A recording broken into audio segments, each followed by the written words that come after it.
El homúnculo, por Robert Bloch. Háganse la idea de que no puedo jurar que mi historia sea cierta. Pudiera haber sido un sueño, o peor aún, un síntoma de algún severo desorden mental, pero yo creo que es cierta. Después de todo, ¿cómo podemos estar seguros de todas las cosas que hay sobre la Tierra? Aún existen monstruosidades extrañas y espantosas e increíbles perversiones. Cada año que pasa, cada nuevo descubrimiento geográfico o científico saca a la luz algún nuevo fragmento de la macabra evidencia de que el mundo no es, exactamente, el lugar que imaginamos. En ocasiones ocurren incidentes peculiares que rozan la locura más absoluta. ¿Cómo podemos estar seguros de la validez de nuestras patéticas concepciones de la realidad? A cada hombre entre 1.000.000 le es revelado un espantoso conocimiento, y el resto de nosotros permanecemos piadosamente ignorantes. Ha habido viajeros que jamás regresaron, y trabajadores de minería que desaparecieron, y algunos de los que regresaron fueron considerados locos debido a lo que contaron, y otros prefirieron ocultar la sabiduría que tan horriblemente les había sido revelada. Ciegos somos todos, sabemos muy poco de aquello que acecha más allá de nuestra vida normal.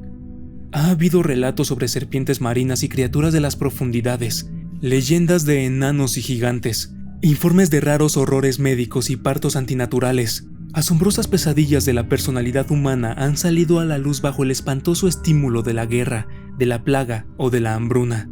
Ha habido caníbales, necrófilos y gules, ritos impíos de adoración y sacrificio, maníacos homicidas y crímenes blasfemos. Y cuando pienso, entonces, en lo que he visto y oído y lo comparo con otras grotescas e increíbles realidades, comienzo a temer por mi razón. Pero si existe alguna explicación cuerda de este asunto, le imploro a Dios que se me diga antes de que sea demasiado tarde. El Dr. Pierce me dice que debo calmarme. Me aconsejó que escribiera esta narración con el fin de mitigar mi aprensión. Pero no estoy calmado, y nunca me calmaré hasta que sepa la verdad de una vez por todas. Hasta que esté enteramente convencido de que mis miedos no están fundados en una espantosa realidad. Yo era un hombre nervioso cuando acudí a descansar a Bridgetown. Había sido una dura prueba aquel año en la escuela, y me hallaba muy feliz de apartarme de la tediosa rutina de las clases. El éxito de mis cursos de lectura aseguraban mi puesto en la facultad para el próximo año, y en consecuencia, aparté de mi mente cualquier especulación académica cuando decidí tomarme unas vacaciones. Elegí ir a Bridgetown debido a las excelentes posibilidades que el lago me brindaba para la pesca de trucha. Las instalaciones que elegí, de entre toda la voluminosa literatura sobre hoteles, consistían en un lugar tranquilo y pacífico, según anunciaba el sencillo folleto. No ofrecía un campo de golf, un paseo o una piscina cubierta. No hacían mención de ningún enorme salón de bolos, una orquesta de 18 piezas o una cena formal. Y lo mejor de todo, el anuncio ni siquiera ensalzaba la grandeza escénica del lago y el bosque. No proclamaba, polisilábicamente, que el lago Kane era un eterno paraíso de la naturaleza, en el que cerúleos cielos y frondosa vegetación impelen al gozoso visitante a saborear los gozos de la juventud. Por aquel motivo hice la reserva, llené mi maleta, preparé un par de pipas y salí. Quedé más que satisfecho con el lugar cuando llegué. Bridgetown es un pueblo sencillo y rústico, un apartado superviviente de días más antiguos y sencillos. Situado en el mismo lago Kane, se halla por completo rodeado de bosques y de suaves prados bañados por el sol en los que la gente de las granjas vive en serena felicidad. El peso de la civilización moderna ha caído muy débilmente sobre esta gente y sus maneras tranquilas. Son pocos los automóviles, tractores y demás. Hay algunos teléfonos y a unas 5 millas de distancia la autovía del estado proporciona un cómodo acceso al pueblo. Eso es todo. Las casas son viejas, las calles rectas. Los artistas, diletantes suburbanos y ascetas profesionales aún no han invadido aquel bucólico escenario. El número de veraneantes es pequeño y selecto. Unos cuantos cazadores y aficionados a la pesca, pero nada de ese gentío ordinario que sale a cazar por placer. Las familias de por allí no comparten esos gustos. Ignorantes y poco sofisticados como son, reconocen fácilmente la vulgaridad. Así que mi entorno era ideal. El lugar en el que me hospedaba era un hostal de 3 plantas junto al mismo lago, la Casa Kane, regentada por Absalom Gates. Era un personaje de la vieja escuela, un vigoroso y encanecido veterano cuyo padre se había dedicado a la pesca hasta finales de los 60. Él mismo era un apasionado a todo lo referente a la pesca, pero solo desde la ventana del salón Waltonian. Su instalación era algo así como la meca de los pescadores. Las habitaciones eran grandes y aireadas, la comida abundante y excelentemente preparada por la hermana viuda de Gates. Tras mi primera inspección me preparé a disfrutar una estancia notablemente placentera. Entonces, en mi primera visita al pueblo, me topé con Simon Maglor por la calle. Conocí por primera vez a Simon Maglor durante mi segundo curso como instructor en la escuela. Incluso entonces me había impresionado enormemente, y no solo debido a sus características físicas, aunque eran bastante inusuales. Era alto y delgado, con unos hombros enormemente grandes y la espalda ligeramente inclinada. No se trataba de una joroba en el sentido habitual de la palabra, pero parecía sufrir un peculiar abultamiento tumoroso junto a su hombro izquierdo. Intentaba disimular aquel bulto con gran vergüenza, pero su prominencia hacía que dichos intentos resultaran estériles. De todos modos, aparte de su desafortunada deformidad, Maglor había sido un tipo muy bien parecido. De cabello negro, ojos grises, piel suave, parecía ser un fino espécimen de hombre inteligente. Y fue esa inteligencia lo que tanto me había impresionado de él. Su trabajo en clase era rotundamente brillante, y en ocasiones alcanzaba calidades que rondaban el puro genio. Pese al deje peculiarmente mórbido de su trabajo en poesía y ensayo, era imposible ignorar el poder y la imaginación que podían producir tan salvajes escenarios y delirantes colores. Uno de sus poemas, La bruja está ahorcada, le hizo merecedor del premio Ellsworth Memorial de aquel año, y algunas de sus obras principales fueron reeditadas en ciertas antologías privadas. Desde el principio sentí un gran interés hacia ese joven y su inusual talento. Al principio no había respondido a mis intentos por llegar a él, me supuse que era un alma solitaria. ¿Hasta qué punto era esto debido a su peculiaridad física o a su actitud mental es algo que no puedo decir? Había vivido solo en el pueblo y se decía que tenía grandes metas. No se mezclaba con los demás estudiantes, aunque le habrían aceptado de buena gana por su ánimo dispuesto, su encantadora disposición y su vasto conocimiento del arte y la literatura. De cualquier modo, gradualmente, conseguí imponerme a su natural reticencia y me gané su amistad. Me invitó a sus habitaciones y hablamos. Y fue entonces cuando averigüé sus firmes creencias en lo oculto y esotérico. Me habló de sus antepasados en Italia y del interés que habían mostrado por la brujería. Uno de ellos había sido agente de los Medici. Habían migrado a América en épocas tempranas debido a ciertos cargos lanzados contra ellos por la Santa Inquisición. También me habló de sus propios estudios en los reinos de lo desconocido. Sus habitaciones estaban plagadas de extraños dibujos que había confeccionado a partir de sueños e imágenes de arcilla aún más extrañas. Sus estanterías contenían multitud de libros raros y antiguos. Observe la obra de Ranz, De Masticatione Morturum Intulumis, de 1734. La valiosísima Cábala de Szaboth, traducción griega, circa 1686. Los comentarios sobre la brujería, de Mycroft. Y el infame Los misterios del gusano, de Ludwig Prien. Realicé numerosas visitas a sus apartamentos antes de que Maglor abandonara la escuela, repentinamente, en el otoño del año 33. La muerte de sus padres le hizo acudir al este y partió sin despedirse. Pero en el fondo había aprendido a respetarle bastante y sentía un profundo interés por sus planes futuros, que incluían un libro sobre la historia de la pervivencia de los cultos de brujas en América y una novela que trataba sobre el efecto psicológico de la superstición sobre la mente. Nunca me escribió, y no volví a saber nada más de él hasta este encuentro casual en la calle del pueblo. Me reconoció. Dudo mucho que yo hubiera sido capaz de identificarle a él. Había cambiado. Mientras nos estrechábamos la mano, noté su apariencia desastrada y poco cuidada. Parecía más viejo. Su rostro era más delgado y mucho más pálido. Tenía oscuras sombras en torno a sus ojos y en ellos. Sus manos temblaban. Su rostro forzaba una sonrisa sin vida. Su voz era más profunda al hablar, pero preguntó por mi salud del mismo modo encantador que siempre lo había hecho. Rápidamente le expliqué el motivo de mi presencia allí y comencé a preguntarle. Me informó que vivía allí, en la pequeña ciudad. Había vivido allí desde la muerte de sus padres. Estaba trabajando de lleno en sus libros, pero sentía que el resultado de su labor justificaba de sobra cualquier inconveniente físico que pudiera sufrir. Se disculpó por su desasiado aspecto y sus maneras cansadas. Deseaba tener una larga charla conmigo alguna de estas noches, pero iba a estar muy atareado durante los próximos días. Posiblemente a la semana siguiente podría ir a visitarme al hotel. En aquel momento había salido a comprar papel al colmado del pueblo y se dirigía a su casa. Con una precipitada despedida, me volvió la espalda y se alejó. Al hacerlo recibí otro sobresalto.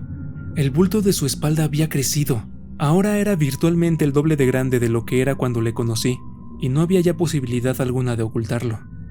Indudablemente, el trabajo duro se había cobrado un precio severo en las energías de Maglor. Pensé en un sarcoma y me estremecí. Caminando de vuelta al hotel, estuve dándole vueltas a la cabeza. La apariencia de Simon me preocupaba. No era saludable para él trabajar tan duro, y la elección de sus temas puede que no fuera la adecuada. El constante aislamiento y la tensión nerviosa se había combinado para minar su constitución de un modo alarmante, y tomé la determinación de ofrecerme como mentor de sus actos. Resolví visitarle a la menor oportunidad, sin esperar a una invitación formal. Algo tenía que hacer. A mi llegada al hotel se me ocurrió otra idea. Le preguntaría a Gates qué era lo que sabía sobre Simon y su trabajo. Quizá hubiera algo interesante aparte de su actividad que pudiera explicar su curiosa transformación, de modo que busqué al entrañable caballero y le expuse la cuestión. Por lo visto, a los habitantes no le gustaban ni el amo Simon ni su familia. Sus antepasados habían sido bastante adinerados, pero su nombre había sido enturbiado por una dudosa reputación, incluso desde los primeros días. Brujas y hechiceros, tanto unos como otros, constituían su árbol genealógico. Sus oscuras actividades habían sido cuidadosamente ocultadas al principio, pero la gente de su entorno podía atestiguarlo. Por lo visto, casi todos los Maglor habían poseído ciertas malformaciones físicas que les habían hecho sospechosos. Algunos habían nacido con velos en los ojos, otros con pies palmeados. 1 o 2 habían sido enanos, y todos ellos habían sido acusados, en algún momento, de poseer el popular mal de ojo. Algunos de ellos habían sido nictálopes, podían ver en la oscuridad. Simon no era, por lo visto, el primer jorobado de la familia. Su abuelo lo había sido, y antes que él, su tatarabuelo. Había también muchos indicios de endogamia y de ser un clan cerrado. Eso, en opinión de Gates y de su gente, apuntaba claramente a una cosa: brujería. Y tampoco era la única evidencia. ¿Acaso los Maglor no evitaban al pueblo y permanecían recluidos en su vieja casa en las colinas? Además, ninguno de ellos iba a la iglesia. No se sabía de ellos, además, que daban largos paseos al ponerse el sol, y de noche, cuando toda la gente decente y respetable estaba durmiendo. Probablemente tenían sus buenas razones para no mostrarse sociables. Quizá tenían cosas que deseaban ocultar en su vieja casa, y puede que tuvieran miedo de que esas cosas se supieran por allí. La gente sabía que aquel lugar estaba repleto de libros embrujados e impíos, y había una vieja historia que decía que toda la familia era fugitiva de algún lugar del extranjero, debido a algo que habían hecho. Después de todo, ¿quién podía decirlo? Parecían sospechosos, actuaban de modo raro, quizás lo eran. Desde luego, no podía decirlo a ciencia cierta. La histeria en masa de la quema de brujas y los rumores de posesiones satánicas no habían penetrado hasta esa parte de la región. No había indicios de altares en los bosques ni las espectrales presencias forestales de los mitos indios. Ninguna desaparición, bovina o humana, podía ser imputada a la familia Maglor.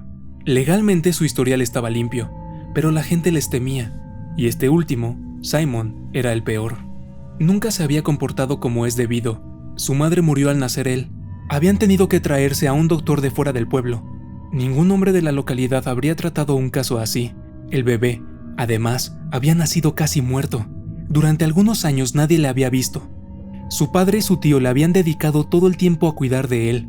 Cuando tenía 7 años, el muchacho había sido enviado a una escuela privada. Regresó una vez cuando tenía casi 12 años. Fue cuando murió su tío. Se volvió loco o algo así. En cualquier caso, tuvo una especie de ataque que acabó desembocando en una hemorragia cerebral, según dijo el doctor. Simon era por entonces un muchacho muy apuesto, excepto por la jiba, claro está, pero no parecía estar muy desarrollada en aquel tiempo. De hecho, era bastante pequeña. Se quedó algunas semanas y luego regresó a la escuela. No había vuelto a aparecer hasta la muerte de su padre hacía 2 años. El anciano había muerto a solas en su gran casa, y el cuerpo no había sido descubierto hasta varias semanas después. Un vendedor ambulante había llamado, entró en el abierto vestíbulo y encontró al viejo Jeffrey Maglor muerto en su gran butacón. Sus ojos estaban abiertos y velados por una mirada de espantoso temor. Ante él había un gran libro de hierro, cubierto de extraños e indescifrables caracteres. Un médico, convocado apresuradamente, pronunció que su muerte se debía a un fallo cardíaco. Pero el vendedor, tras escuchar aquellos ojos cubiertos de vapor y mirando las grotescas e inquietantes figuras del libro, no estaba tan seguro de ello. No tuvo oportunidad de curiosear por allí, de todos modos, pues aquella noche llegó el hijo. La gente le miró de un modo extraño cuando vino, pues aún no se le había enviado aviso alguno sobre la muerte de su padre. Callaron, también, cuando él les mostró una carta de hacía 2 semanas, con la escritura del viejo, que anunciaba una premonición de muerte inminente y le aconsejaba al joven que regresara a casa. Las cuidadosas y contenidas frases de aquella carta parecían tener un significado secreto, pues el joven nunca llegó a preguntar sobre las circunstancias de la muerte de su padre. El funeral fue privado, y el consiguiente entierro tuvo lugar en la cripta familiar junto a la casa. Los insólitos y peculiares eventos que rodearon el regreso al hogar de Simon Maglor pusieron inmediatamente en guardia a la gente. Tampoco hubo nada que alterara su opinión general acerca del muchacho. Permanecía solo todo el tiempo en aquella casa silenciosa. No tenía criados y no hizo amigos. Sus pocos frecuentes viajes al pueblo los hacía con el único propósito de obtener vituallas. Se las llevaba él mismo en su coche. Compraba una buena cantidad de carne y pescado. De vez en cuando paraba por la farmacia, donde compraba sedantes. No parecía nada comunicativo y contestaba a todas las preguntas con monosílabos. Aún así, era obviamente una persona bien educada. En general se rumoreaba que estaba escribiendo un libro. Gradualmente, sus visitas se hicieron cada vez menos frecuentes. Entonces la gente comenzó a comentar su cambio de apariencia. De un modo sutil, pero evidente, se había alterado inquietantemente. En primer lugar, se notó que su deformidad se había incrementado. Se veía obligado a llevar un amplio gabán para ocultar su volumen. Caminaba con una ligera inclinación, como si su peso le diera problemas. Además, no iba nunca al médico, y nadie, de entre la gente del pueblo, tenía el valor de hacerle un comentario o preguntarle sobre su estado. También estaba envejeciendo. Comenzaba a parecerse a su tío Richard, y sus ojos habían adoptado ese guiño especial que denotaba un poder nictalópico. Todo aquello excitaba los rumores entre la gente, para quien la familia Maglor había sido tema para interesantes conjeturas durante generaciones. Más tarde, dichas especulaciones se habían basado en hechos más tangibles, pues recientemente Simon había aparecido por varias de las granjas aisladas de la región, paseando furtivamente. Preguntaba sobre todo a la gente de edad avanzada. Estaba escribiendo un libro, según les decía, acerca del folclore. Deseaba preguntarles sobre las antiguas leyendas de los alrededores. ¿Había alguna casa encantada o lugar embrujado en la espesura? ¿Habían oído alguna vez el nombre de Nyarlathotep o referencias a Shub-Niggurath o al mensajero negro? ¿Podían recordar algo de los antiguos mitos de los indios Pascuantoj acerca de los hombres bestia? ¿O recordaban alguna historia sobre oscuros encapuchados que sacrificaban terneros en las montañas? Estas y otras preguntas similares pusieron en guardia a los granjeros, ya de por sí suspicaces por naturaleza. Si hubieran poseído tales conocimientos, estos habrían sido de una naturaleza decididamente impía y no se habrían atrevido a revelarlos a aquel forastero tan pagado de sí mismo. Algunos de ellos sabían algo de estas cosas, debido a antiguos relatos que les habían llegado desde la costa, más al norte, y otros habían escuchado pesadillas susurradas por reclusos acerca de las montañas del este. Había un montón de cosas en torno a esas materias que ellos, francamente, no sabían y que sospechaban que ningún forastero debía escuchar. Fuera donde fuera, Maglor se encontraba con evasivas o con reacciones escandalizadas y partía tras haber dado una impresión decididamente mala. Las historias sobre sus visitas comenzaron a multiplicarse. Adoptaron el tópico de una elaborada discusión. Un anciano lugareño en particular, un granjero llamado Thatcherton, que vivía solo en una pequeña parcela al oeste del lago, por debajo de la autovía, tenía una historia singularmente interesante que contar. Maglor había aparecido una noche, alrededor de las 8, y llamó a la puerta. Persuadió a su anfitrión para que dialogara con él, y entonces intentó engatusarle, prometiendo revelarle cierta información concerniente a la presencia de un cementerio abandonado, que se rumoreaba existía en algún lugar de los alrededores. El granjero contó que su invitado estaba en un estado próximo a la histeria, que afirmaba con la cabeza una y otra vez, del modo más melodramático, y hacía frecuentes alusiones a un montón de estupideces mitológicas sobre los secretos de la tumba, el 13º servidor, la fiesta de Ulder y los cantos de los doles. También hablaba del ritual del padre Jig y ciertos nombres que pronunció, relacionados con raras ceremonias en el bosque que decía tenían lugar cerca de aquel cementerio. Maglor preguntó si le había desaparecido algún ternero y si su anfitrión había escuchado alguna vez voces en el bosque haciéndole proposiciones. El hombre dijo que no a todas aquellas cosas y se negó a permitir que su invitado regresara a inspeccionar la zona por el día. En aquel momento, el inesperado visitante se mostró muy enfadado y estaba a punto de objetar acaloradamente, cuando ocurrió algo muy extraño. Maglor empalideció de repente y pidió que se le excusara. Parecía estar sufriendo fuertes dolores internos, pues se inclinó hacia adelante y se dirigió a trompicones hasta la puerta. Y mientras lo hacía, Thatcherton recibió la enloquecedora impresión de que la joroba de su espalda se estaba moviendo. Parecía agitarse y agarrarse a los hombros de Maglor, como si éste tuviera un animal escondido bajo su gabán. En aquella situación, Maglor se giró bruscamente y se dirigió de espaldas hacia la salida, como intentando ocultar aquel inusual fenómeno. Salió rápidamente, sin mediar palabra, y corrió por el camino en dirección a su coche. Corrió como un mono, se introdujo frenéticamente en el interior del coche y lo puso en marcha, precipitadamente, haciendo que las ruedas rechinaran, mientras se alejaba del patio a toda prisa. Desapareció en la noche, dejando detrás a un hombre entristecido e intrigado, que no tardó en difundir entre sus amigos el relato de su fantástico visitante. Desde entonces sus paseos habían cesado bruscamente, y hasta aquella misma tarde Maglor no había vuelto a aparecer en el pueblo. Pero la gente seguía hablando, y no era bienvenido. Le hacían el vacío a ese hombre, fuera lo que fuera. Esta era, en resumen, la historia de mi amigo Gates. Cuando terminó me retiré a mi alcoba sin hacer comentarios para meditar sobre el relato. No me inclinaba a apoyar las supersticiones locales. Mi larga experiencia en tales materias me hacía desacreditar automáticamente la mayoría de sus detalles. Sabía lo bastante de la psicología rural como para darme cuenta de que cualquier cosa fuera de lo ordinario es mirada siempre con sospecha. Supongamos que la familia Maglor vivía recluida. ¿Y qué? Cualquier grupo de procedencia extranjera tendería a vivir apartado. Parecía garantizada una predisposición racial a la deformidad, lo cual no les convertía en brujos. La masa ha perseguido a mucha gente acusándoles de brujería, cuando su único crimen consistía en poseer algún defecto físico. Incluso la endogamia era algo fácil de esperar cuando se sufría de ostracismo social. Pero, ¿qué había de mágico en todo aquello? Esas cosas son bastante comunes entre la gente del campo, no solo entre los extranjeros. Además, ¿libros raros? Seguramente. Nictalopía era algo bastante común en todo el mundo. ¿Locura? Quizás. Una mente solitaria suele degenerar. Simon era brillante de todos modos. Desafortunadamente, su atracción hacia lo místico y lo desconocido le estaban conduciendo a la abstracción. Había sido una mala idea el buscar información para su libro entre la analfabeta población de aquel sitio. Naturalmente eran intolerantes y desconfiados, y su paupérrima condición física conseguía una importancia exagerada ante los ojos de aquellos crédulos pueblerinos. Aún así, probablemente había la suficiente verdad en aquella narración distorsionada como para hacer que fuera imperativo el hablar al momento con Maglor. Debía salir de aquella atmósfera insana y ver a un médico eficiente. Su genio no debía ser malgastado o destruido por tal obstáculo ambiental. Le asfixiaba, mental y físicamente. Me decidí a visitarle a la mañana siguiente. Tras aquella resolución, bajé a cenar, di un corto paso por el embarcadero del lago, a la luz de la luna, y me retiré a dormir. A la tarde siguiente me dispuse a cumplir mi propósito. La mansión Maglor se alzaba en una explanada a media milla de Bridgetown, y se reflejaba fantasmalmente sobre el lago. No era un lugar agradable, era demasiado viejo y demasiado descuidado. Imaginé el aspecto que tendrían sus destartaladas ventanas en una noche sin luna, y me estremecí. Aquellas aberturas vacías me recordaban a un murciélago ciego. El tejado a dos aguas parecía su embosada cabeza, y las amplias habitaciones laterales, coronadas con torrecillas, bien podían servir de alas.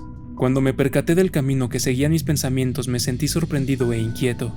Mientras caminaba por el largo paseo, a la sombra de los árboles, me esforcé en reprimir mi imaginación. Estaba allí por un motivo concreto. Me hallaba casi calmado cuando llamé al timbre. Su espectral sonido arrancó ecos por los serpenteantes corredores del interior. Sonaron pasos débiles y vacilantes, y entonces, con un chasquido, la puerta se abrió. Allí, recortado contra el umbral, estaba Simon Maglor.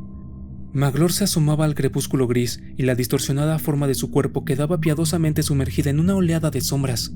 Había algo siniestro en el repelente ángulo que adoptaba al inclinarse así, y no me atreví a mirar fijamente a su abultada espalda o a sus brazos, que colgaban lacios a los lados. Tan solo su rostro resultaba visiblemente por completo. Era una máscara mortuoria de cera, con una expresión vacía que parecía no reconocerme. Solo sus ojos estaban vivos. Sus pupilas dilatadas brillaban en la oscuridad con una intensidad felina. Le observé, intentando dominar la inexplicable repulsión que surgía en mi interior. «Simon», le dije. «Vine a...» Sus labios se apretaron. ¿Fue una ilusión debida a la luz o sus labios me parecieron gusanos blancos que se arrastraban por su rostro? ¿Fue una ilusión o su boca me pareció una negra caverna de la cual surgieron sus palabras? No pude saberlo. No tuve certeza de nada, excepto de una cosa. La voz que se arrastró débilmente hasta mis ojos no era la voz del Simon Maglor que yo conocía. Era más débil, chillona y cargada de una oculta sorna.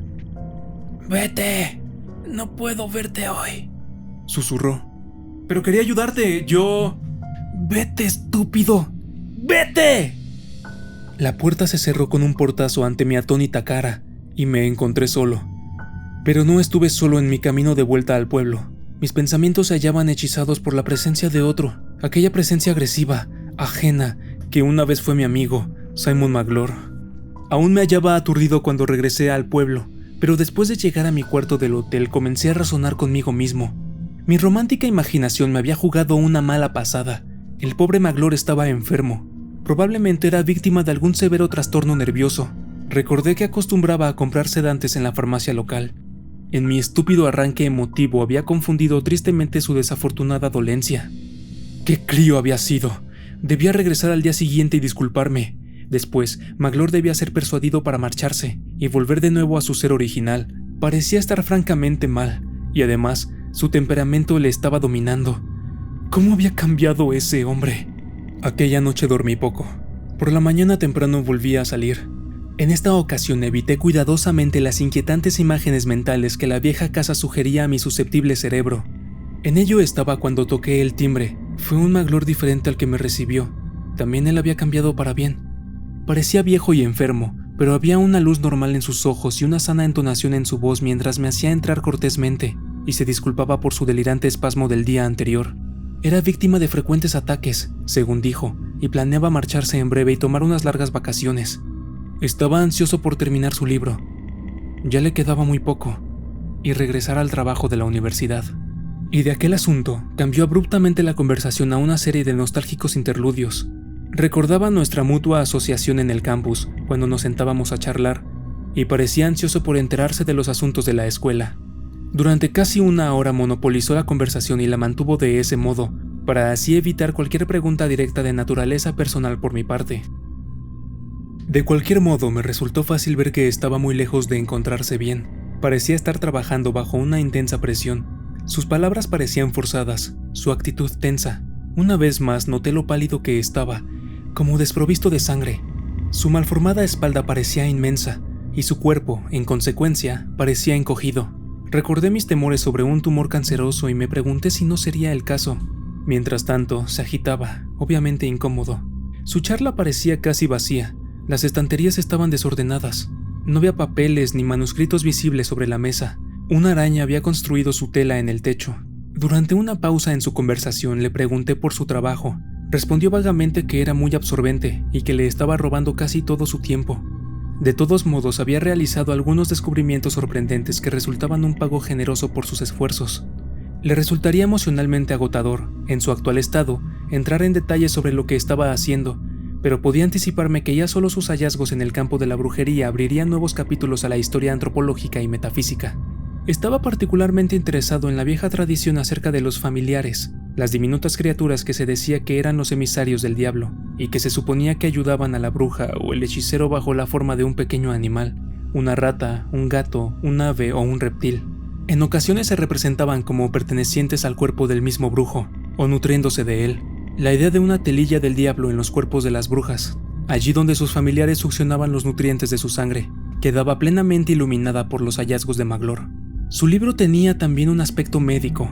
Tenía la firme convicción de presentar tales hechos sobre bases científicas. Los efectos de desórdenes glandulares en los casos denominados de posesión demoníaca eran también estudiados. Y con ello, Maglor terminó abruptamente. Se sentía muy cansado, me dijo, y necesitaba algo de reposo, pero confiaba en ver terminado en breve su trabajo, y entonces le gustaría marcharse para un largo descanso. No era saludable para él el vivir solo en aquella vieja casa, y en ocasiones le asaltaban pensamientos extraños y tenía raros lapsus de memoria. De todos modos, no tenía alternativa en aquellos momentos, dado que la naturaleza de sus investigaciones demandaban tanto privacidad como soledad.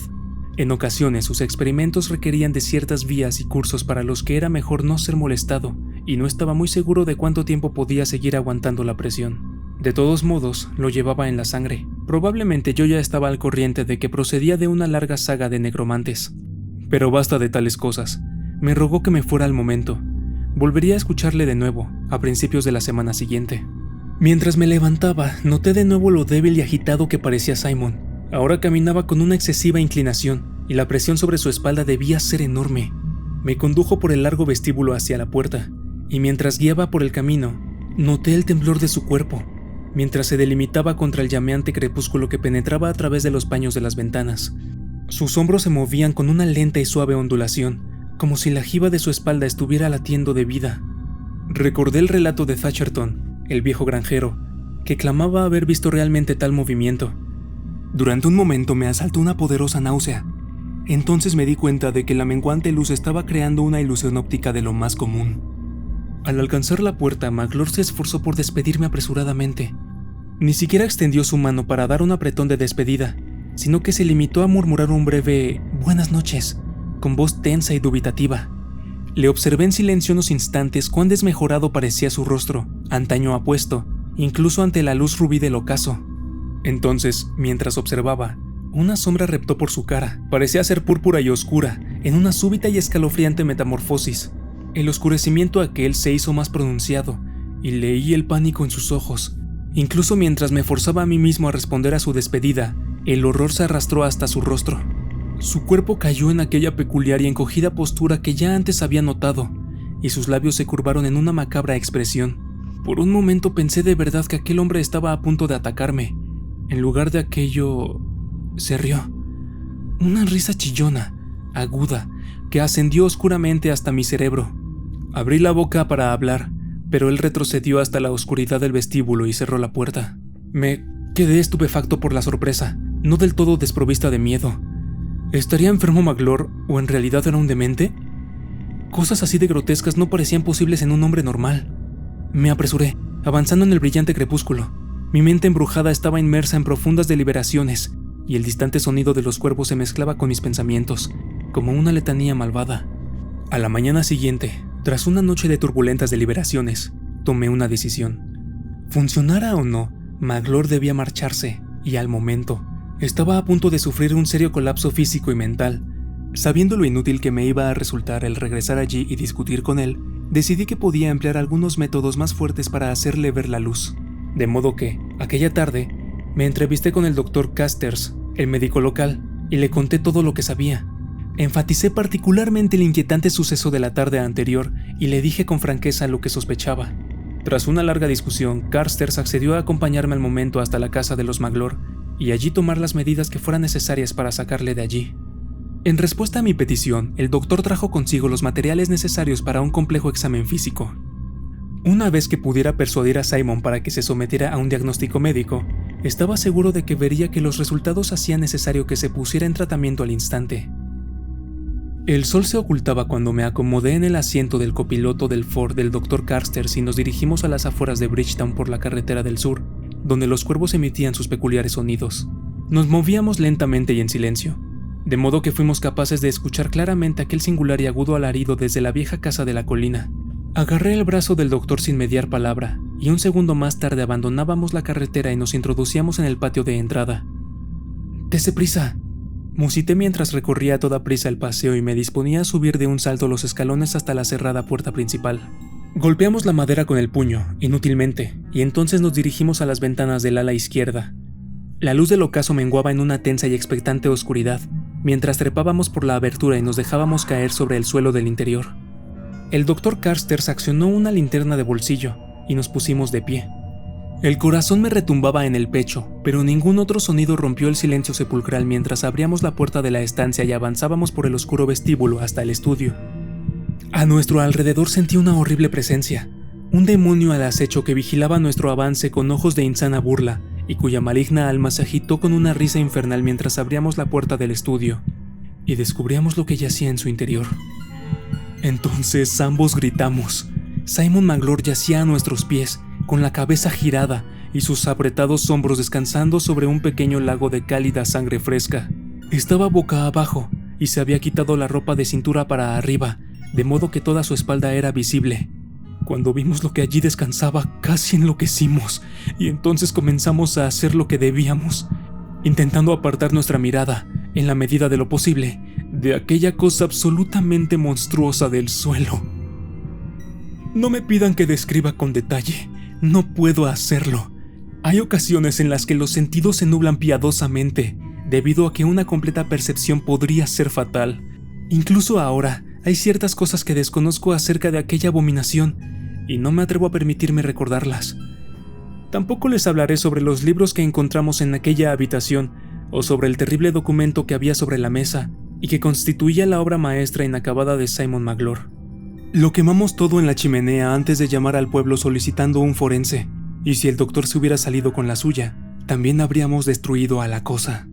Y fue entonces, cuando apareció el forense para hacer su examen, cuando los tres juramos guardar silencio en lo concerniente al modo exacto en el que Simon Magloire había hallado la muerte. Entonces nos fuimos, pero antes de que yo hubiera quemado el otro documento, la carta dirigida a mí, que Magloire se hallaba escribiendo en el momento de morir. Y así, como lo ven, nadie lo supo jamás.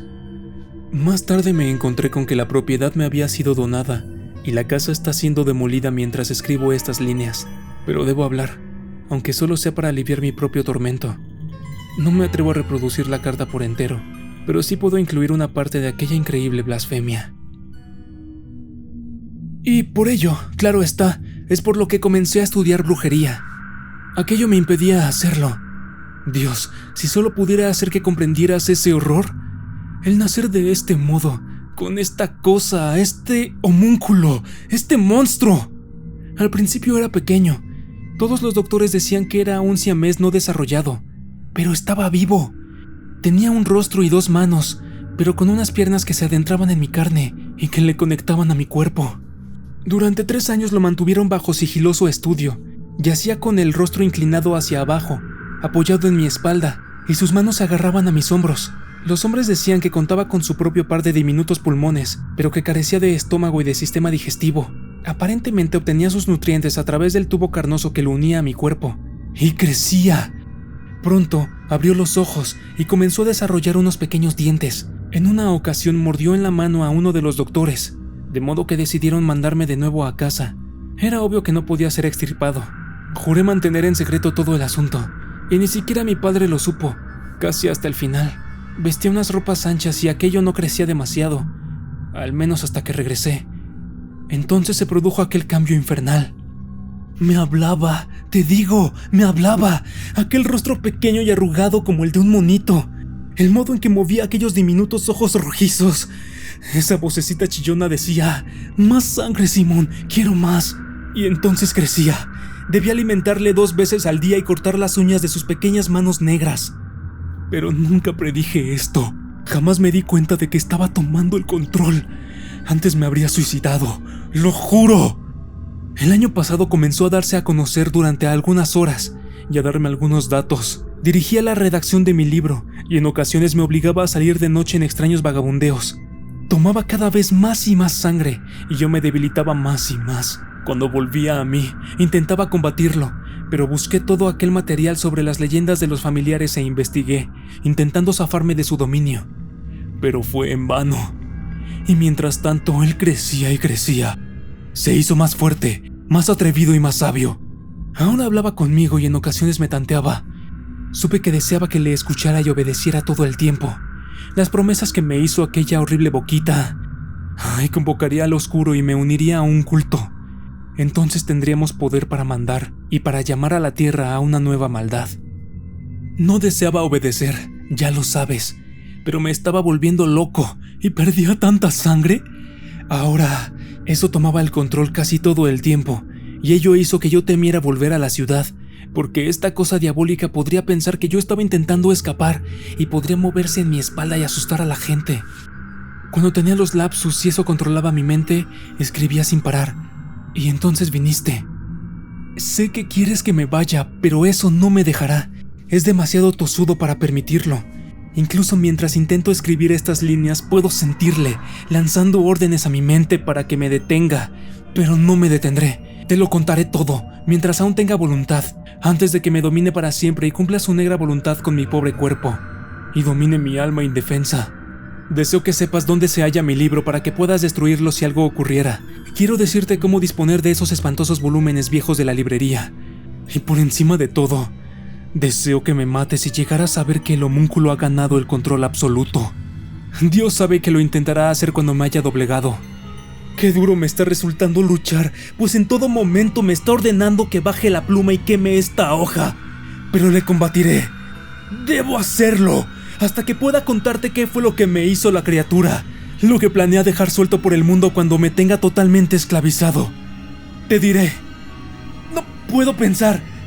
Lo escribiré. ¡Maldito seas! ¡Para!